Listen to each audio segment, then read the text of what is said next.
നമസ്കാരം, സിറ്റി ന്യൂസിലേക്ക് സ്വാഗതം. നോർത്ത് മലബാർ ചേംബർ ഓഫ് കൊമേഴ്സിന്റെയും ടൂറിസം സംരംഭകരുടെയും സംയുക്ത സംരംഭമായ നോംടോ നോർത്ത് മലബാർ ടൂറിസം ഓർഗനൈസേഷന്റെ ആഭിമുഖ്യത്തിൽ സംഘടിപ്പിച്ച ട്രാവൽ ബസാർ മന്ത്രി പി.എ. മുഹമ്മദ് റിയാസ് ഓൺലൈനായി ഉദ്ഘാടനം ചെയ്തു.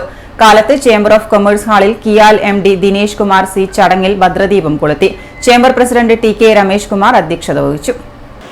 നോർത്ത് മലബാർ ടൂറിസം ഓർഗനൈസേഷന്റെയും നോർത്ത് മലബാർ ചേംബർ ഓഫ് കൊമേഴ്സിന്റെയും ആഭിമുഖ്യത്തിലാണ് നോർത്ത് മലബാർ ട്രാവൽ ബസാർ എന്ന ഈ പരിപാടി സംഘടിപ്പിക്കുന്നത്. രാജ്യത്തിൻ്റെ വിവിധ മേഖലകളിൽ നിന്നുള്ള ടൂർ ഓപ്പറേറ്റർമാരും ടൂറിസം മേഖലയിലെ സ്റ്റേക്ക് ഹോൾഡേഴ്സും ഈ പരിപാടിയിൽ പങ്കെടുക്കുകയാണ്.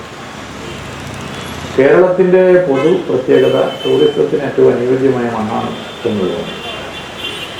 കേരളം എന്നത് തന്നെ ഒരു ടൂറിസം ഡെസ്റ്റിനേഷൻ. ഒരു ഇന്ത്യ സ്ഥലം പോലും ഒഴിവാക്കാൻ പറ്റാത്തത്ര പ്രകൃതി രമണീയമായ ഇടങ്ങൾ, ചരിത്ര പ്രാധാന്യമുള്ള പ്രദേശങ്ങൾ, അതാണ് കേരളത്തിൻ്റെ പ്രത്യേകത.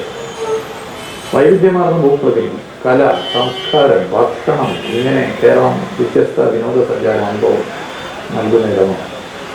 എന്നാൽ വിവിധ കാരണങ്ങളാൽ മലബാറിലേക്ക് കൂടുതൽ സഞ്ചാരികൾ എത്തിക്കുന്നില്ല.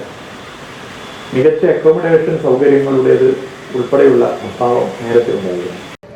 ഇന്ത്യയിലുടനീളമുള്ള ടൂർ ഓപ്പറേറ്റർമാരും ഉത്തര മലബാറിലെ ടൂറിസം സംരംഭകരും സേവനദാതാക്കളും പരസ്പരം സംവദിക്കുന്ന B2B മീറ്റിൽ ഇന്ത്യയിലുടനീളമുള്ള 150ഓളം ടൂർ ഓപ്പറേറ്റർമാരും ടൂറിസം സംരംഭകരും പങ്കെടുത്തു. കൃഷ്ണ ബീച്ച് റിസോർട്ടിൽ സാംസ്കാരിക പരിപാടികളും അരങ്ങേറും. നാളെ പൊതുജനങ്ങൾക്ക് സൌജന്യമായി ട്രാവൽ ബസാറിലെ സ്റ്റാളുകൾ സന്ദർശിക്കാം. NOMTO vice president K Pradeep report അവതരിപ്പിച്ചു. Isaac Francis, Padmashri CR.D. Prasad, Roy Chacko എന്നിവർ സംസാരിച്ചു. നോംടോ സെക്രട്ടറി C. അനിൽകുമാർ സ്വാഗതവും വൈസ് പ്രസിഡന്റ് TV. മധുകുമാർ നന്ദിയും പറഞ്ഞു. Properly for the tourism. Kerala being the God's own country, the tourism is from Cochin to Trivandrum, not for North Malabar.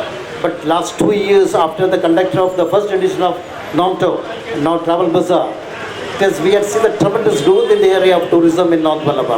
And after the completion of this 2024 second edition, we expect more and more tourism development in this area. We wish that all of us has to promote our North Malabar, because lot of buyers are here today.